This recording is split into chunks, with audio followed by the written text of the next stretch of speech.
এই ফর্মুলার মাধ্যমে আপনিও আপনার কেন্দ্রের প্রার্থীকে নির্বাচন করতে পারবেন।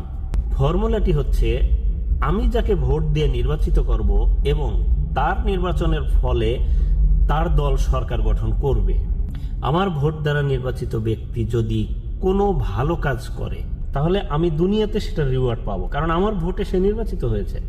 আবার একইভাবে সে যদি অপকর্ম করে, বিভিন্ন দুর্নীতির সাথে জড়িত থাকে, ব্যাংকরাপসি করে, তারপরে একে মারে ওকে ধরে, এরকম আছে না, তো সেই ধরনের প্রার্থী অথবা তার চ্যানেলের লোক যদি এই ধরনের কাজ করে তাহলে সেইটার কুফল আমাকে দুনিয়াতে ভোগ করতে হবে, কবরেও ভোগ করতে হবে তার শাস্তি, এবং পরকালেও সেটার জন্য আমাকে জবাবদিহিতা করতে হবে।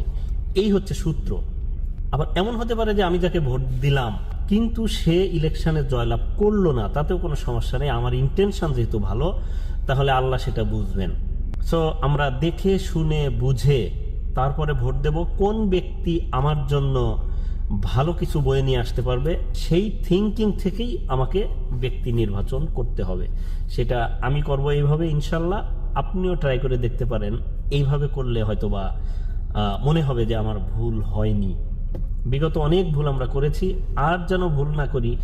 This is the last chance for us. Thank you so much. আসসালামু আলাইকুম।